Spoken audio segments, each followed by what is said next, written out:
Alright, annyeonghaseyo mga kababayan ko, kamusta po ang lahat? Once again, thank you for always supporting my channel, ano?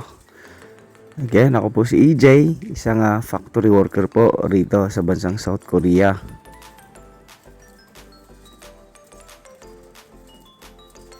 Sa lahat po ng mga EPS aspirants, or sa lahat po ng mga nagnanais na magtrabaho rito sa bansang South Korea, panoorin nyo po ito, mga kababayan ko. Baka ito po ang magiging trabaho nyo rito, nang sa ganun ay magkaroon na po kayo ng idea.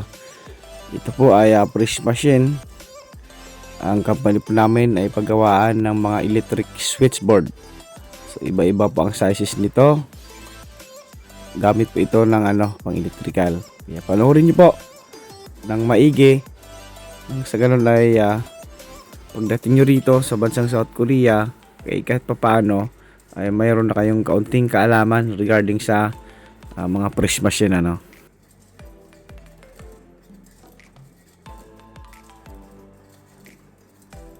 Aaminin ko po sa inyo, mahirap po ang trabaho. Ganun pa man, kung talagang nais mong mabago ang buhay mo, walang epekto sa iyong hirap na yan.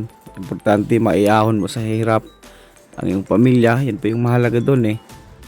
Sa Pilipinas, napakaraming trabaho, ngunit hindi po talaga sapat ang sweldo. Kaya ikaw, kung nagnanais kang makarating dito sa bansang South Korea, naintindihan kita. Dati rin akong nangarap, sinamahan ko lang ng dasal at pagsisikap. At sa ngayon po, dito po tayo ay medyo matagal na. Nakadalawang contract na po tayo. At galing po tayo sa visa na E9, at sa biyaya po ng Panginoon, ngayon po tayo po ay meron na pong panibagong visa, ang E7 visa, So tos puso ang pasalamat natin sa ating mahal na Panginoong Hesus dahil sa kagustuhan po natin na magstay at makapagtrabaho pa po rito sa bansang South Korea, ay pinagkalooban niya pa po tayo ng blessing, So dati tayo po isang A9, nakadalawang kontrata po tayo. At sa ngayon naman po ay tayo na po ay isang A7. So kagandahan po kapag kang isang factory worker ay A7, o kumbaga holder ng A7 visa, ay unlimited na po ito. Kumbaga So at saka higit sa lahat, kapag ganito po ang visa natin na hawak, ay pwede na po nating i-invite o pwede na po nating dalhin rito sa bansang South Korea ang ating pamilya, ating asawa, ating anak. So marami na pong mga kababayan natin na nandito na po sa bansang South Korea dahil po sila po ay nagkaroon ng A7 visa.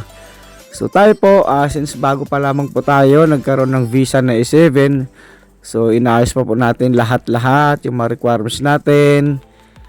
Sa ganun ay kumbaga pinaplansa po muna natin para ma-invite ko na po ang aking mag-ina rito, kasi yun po yung gusto ko talaga, na makasama ko sila rito, kasi sobrang hirap po talaga kapag malayo sa pamilya, Kagaya ko po, mayroon po akong isang anak, talagang hirap po ako.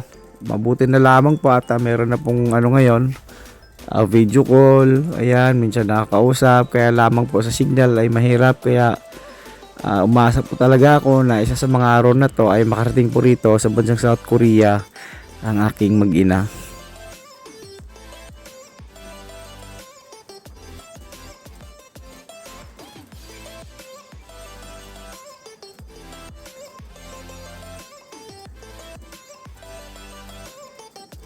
Ang press machine po pala ay may dalawang klase po, Isa yung automatic, yung isa naman po ay manual. So kapag dito po sa amin, ito pong gawa namin ay manual press machine po ito. So sobrang delikado po nito, So dati-rati meron na pong mga kasama naming mga Koreana na naputulan ng daliri rito.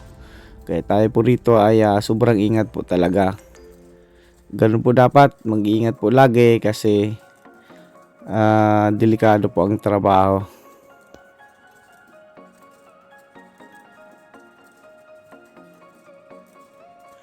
Yung isang klaseng press machine naman po ay yung automatic. So pag sinasabing automatic po, meron na po ito mga sensor sa gilid, ano.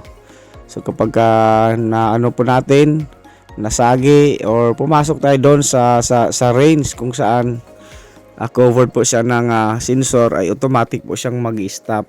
So ganun pa man, kahit po ay automatic po ito, ay doble ingat pa rin po tayo kasi makina po yan. Pag nagkaroon po ng malfunction yan, pwede po tayong madisgrasya.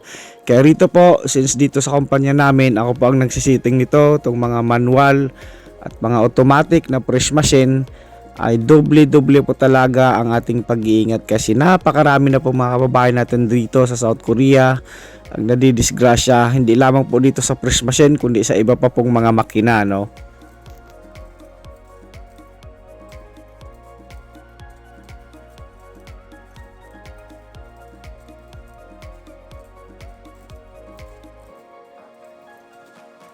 Yes, libre lang po ang mangarap. Totoo po yan. Ngunit hindi po libreng abutin ng ating mga pangarap.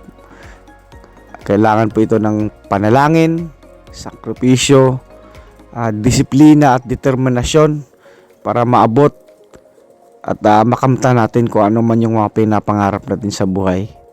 Kaya ikaw kabayan, kung gusto mong makarating rito sa bansang South Korea, manalangin ka at galingan mo ang iyong pag-aaral. Malay mo, isa sa mga araw na to, makarating ka sa bansang ito, sa bansang South Korea. Alam mo kabayan, dito sa South Korea, yearly tumataas ang sahod. Kaya kapag ka makarating ka rito, ay pawi talaga lahat ng pagod, hirap at sakripisyo mo during application. Kasi isang buwan mo pa lang na sahod rito, ay talagang solve ka na kabayan. Plus pa yung napakaraming benefits dito, ano.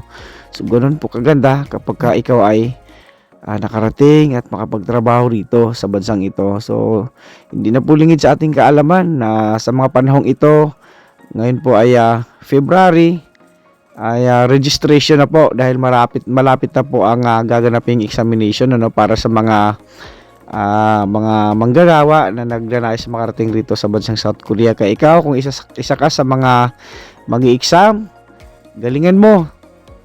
Baka dito ka pa mapunta sa company namin kasi yung company namin ay kukuha daw sila ng 3 or 2 Pilipino. Mali mo kabayan, tayo ang magkasama rito sa company.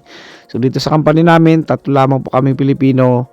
Actually wala po ibang wala ibang lahi dito, kami lang kasi ayaw ng company namin ng ibang lahi. Gusto nila Pilipino lang. So ganun tayo kalakas rito mga kababayan. Kaya galingan mo talaga yung pag-aaral mo nang sa ganun ay maipasa mo yung exam. Kasi yun lang po talaga ang pasis mo para makapagtrabaho ka rito. Makamtan mo ang iyong pangarap sa buhay, kabayan.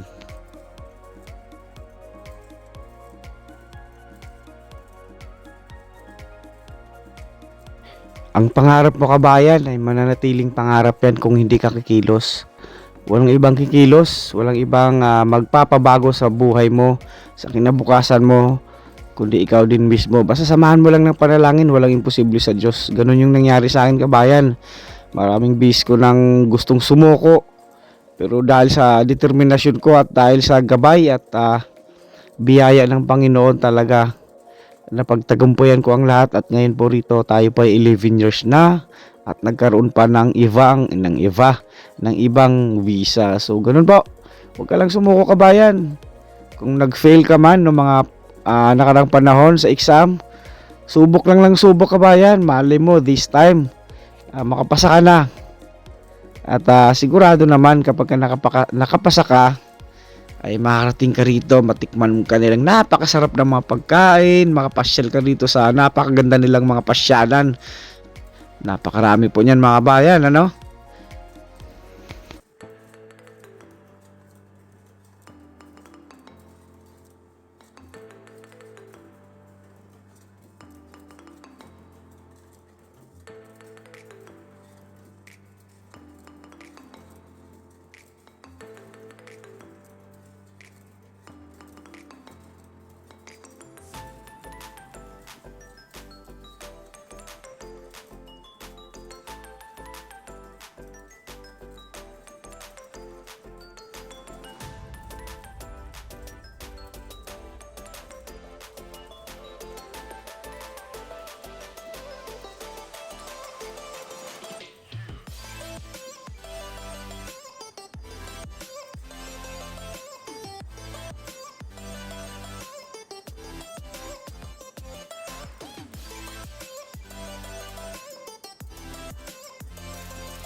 Guys, maraming salamat po sa panonood nyo po sa video ito. Naway nakapagbigay ako sa inyo ng inspirasyon at motivasyon.